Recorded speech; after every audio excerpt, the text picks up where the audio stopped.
Bonjour à tous, je vous fais aujourd'hui une petite vidéo qui me semble très importante parce qu'il faut nous préparer à l'entrée de Jupiter en Cancer qui va enfin débloquer la situation bloquée depuis 1 an. Alors on a 2 transits extrêmement négatifs qui sont en place depuis 6 mois. Le transit de Jupiter en Gémeaux qui est classique et qui dure 1 an, voilà, on n'y peut rien, c'est comme ça. Il y a des moments où il est bien placé, des années où il est mal placé, et là c'était le cas. Et nous avons le transit de Mars en Cancer, transit qui devait durer 2 mois, sauf qu'entre-temps, la Terre, nous, on l'a doublé, si bien qu'on a eu l'impression qu'il reculait, ce qu'on appelle une rétrogradation, et du coup, il est resté 6 mois dans ce signe du Cancer. Or, Mars, c'est tout ce qui est l'agressivité naturelle et qui sert de moteur à oser et avoir de l'audace, essayer. Donc actuellement, soit on n'essaye pas, soit on essaye mal, mais en tout cas, il y a tout qui foire. Et surtout, Mars en Cancer donne une impression désagréable d'être dans un sable mouvant, de se battre contre les moulins à vent, de pas y arriver en somme. Alors que Mars, lui, il y arrive toujours d'ordinaire. Alors, il y a d'autres planètes qui entrent en jeu par rapport à cette influence, notamment Mercure, actuellement mal placé en Poisson, qui donne... alors, Mercure, c'est la conscience, c'est l'intellect, c'est le conscient. Il donne l'impression vraiment qu'on patauge dans la semoule, qu'on pédale dans la choucroute, et que de toute façon, rien de ce qu'on fait n'est bien, ni utile, ni d'ailleurs, pourquoi faire quoi que ce soit, puisque ça sert à rien et qu'on va échouer. Alors que Mars, lui, d'ordinaire... Quand il est placé neutre, comme il va l'être en Lion dans 7 jours, hein, c'est pour ça que je vous en parle, c'est parce que c'est fini. Non, pardon, dans 9 jours, le 19 avril, n'anticipons pas. Quand il va passer en Lion, il va redevenir juste Mars tout seul. Pas bien placé, il sera pérégrin, c'est-à-dire en neutre, mais au moins il sera pas mal placé comme en Cancer. Et donc là, lui, Mars, sa fonction, c'est d'oser de toute façon. Donc lui, il fonce. Son principe, c'est la conquête. Donc la question que ça soit juste, pas juste, utile, pas utile, moral, pas moral, voilà, ça lui passe à 10 pieds au-dessus. Le principal étant d'oser. Et là encore, ça n'a aucune connotation négative. Par contre, actuellement, oui, il est absolument négatif dans le sens où il est faible, tout est restreint et du coup, tous les doutes instillés par exemple par Mercure Poisson, doublé de Jupiter en Gémeaux, qui est installé donc maintenant depuis quasi 10 mois, font que finalement on fait du surplace, voire à reculons. Voilà. Tout en se fatiguant. Alors ça, voilà. Alors là déjà, Mars, il va dégager définitivement, on va être tranquille pendant 2 ans. Ça c'est important, hein. C'est vraiment important. Donc lui, il va dégager de là. À partir du 19 avril, il passe ici, en Lion. Donc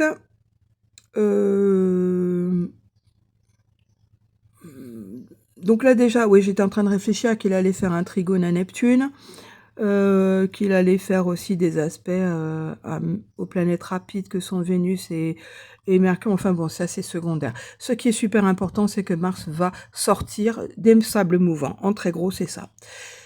Mais alors la chance, parce que Mars c'est le petit maléfique qui crée des petites maladies, des ennuis, des enquiquinements, des choses assez brutales en général mais peu graves, mais par contre elles sont ressenties comme si c'était super grave. Ce sont les maladies dites aiguës.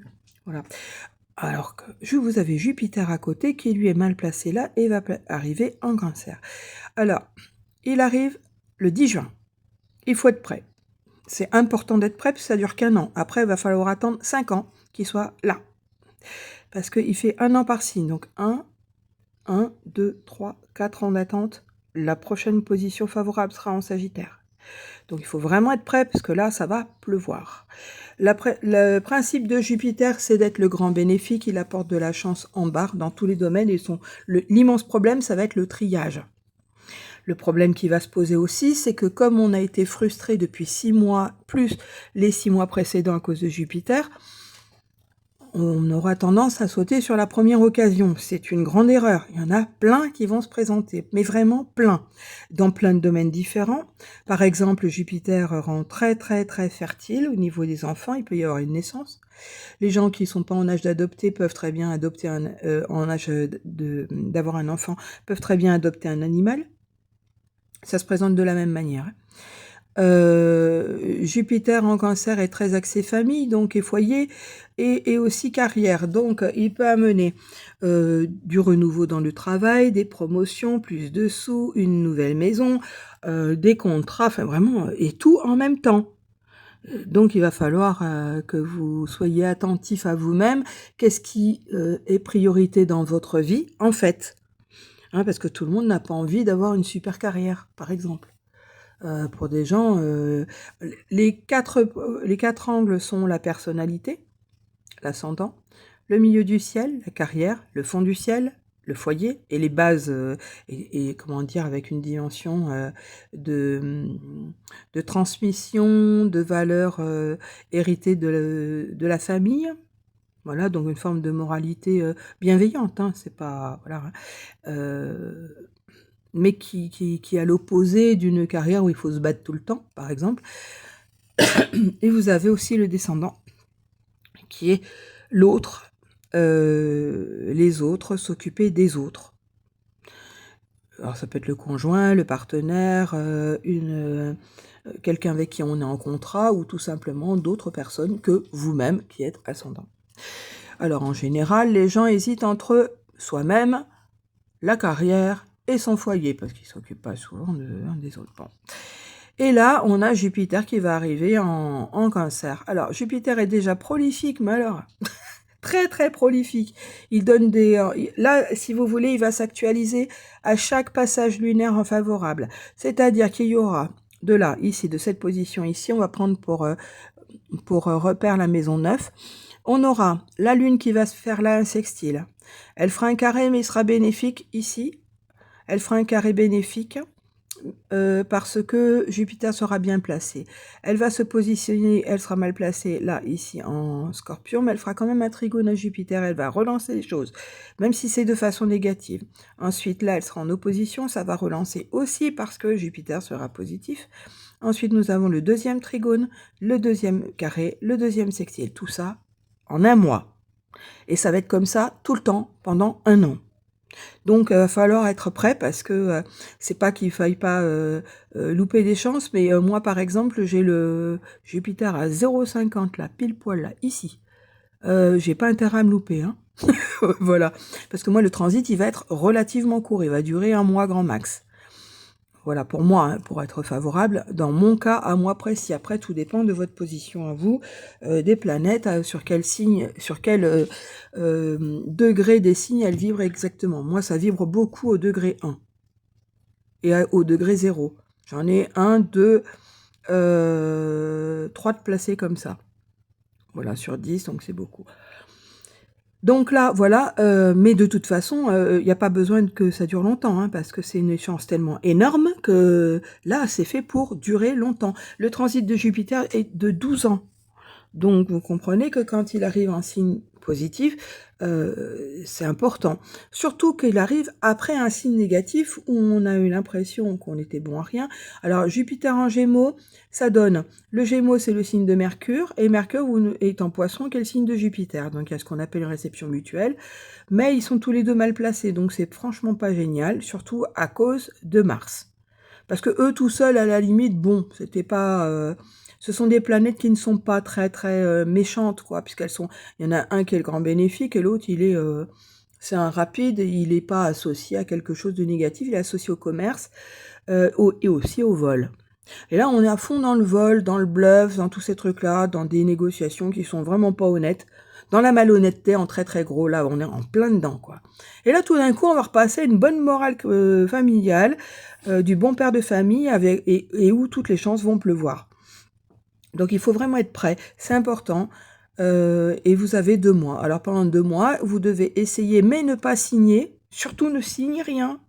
Ça, c'est super important. Le Jupiter est le maître des contrats, hein. Ça, c'est donc, au niveau des signatures, il faut attendre qu'il soit arrivé en Cancer. Donc, il faut attendre le 10 juin. Voilà. Si vous devez signer quelque chose, il faut toujours prévoir une porte de sortie. Ne vous engagez jamais dans rien qui vous bloque complètement pendant X temps. Genre, contrat plein temps, maison, avec prêt, sur 20 ans ou 30 ans. Ouais, des choses comme ça. Non, retardez. Retardez, c'est mieux. La signature ne doit pas avoir lieu avant le 10 juin. Parce que tant que... C'est pas tellement qu'il soit pas bien placé, mais c'est que Jupiter est aussi mal placé. Donc si c'est avant le 10 juin, vous aurez forcément un Jupiter mal placé en signe de vol, vous aurez derrière des problèmes de vice caché par exemple. Voilà, donc il faut vraiment attendre qu'il soit passé en Cancer à partir du 10 juin. Et là, vraiment, je vous assure, vous pouvez compter sur un retournement de crêpe. Parce que moi, je l'ai déjà vécu plusieurs fois. Effectivement, c'est dingue. Mais alors, c'est le jour et la nuit, hein, et d'un coup. Voilà, donc bon, d'un coup pour moi, faut dire aussi, parce que je l'ai à 1 degré, donc vous le ressentirez peut-être pas autant. Si par exemple vous avez Jupiter je sais pas, moi je vais vous dire un truc au pif, mettons à 20 degrés de la balance, il faut que le temps que Jupiter il arrive vers le 20e degré du Cancer pour que ça devienne agissant. Voilà. Et encore que là, je parle que de Jupiter, mais en fait, tout va dépendre de comment il est configuré dans votre thème, les aspects qu'il fait à votre thème, à d'autres planètes, etc. Et c'est tout ça qui va se réactiver. Mais la chance, globalement, va passer.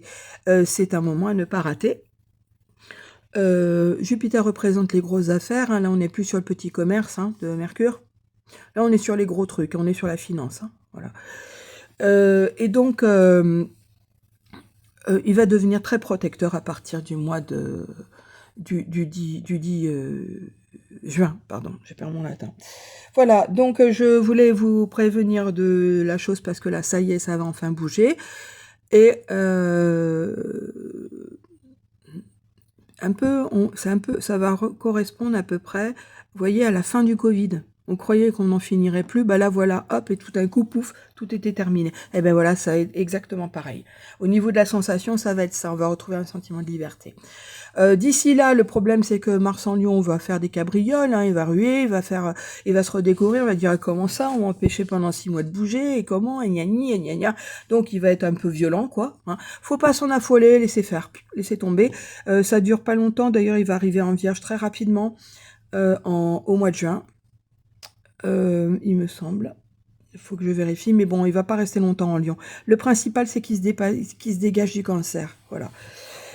Et voilà, et c'est tout pour aujourd'hui. Bah, écoutez, je vous souhaite une bonne journée. Vous pouvez me contacter toujours sur astrologia.eu, ma page astrologia.eu sur Facebook, Pascal Lou sur Facebook, et vous y avez toutes mes coordonnées. Je vous remercie beaucoup, je vous souhaite une bonne journée. Au revoir.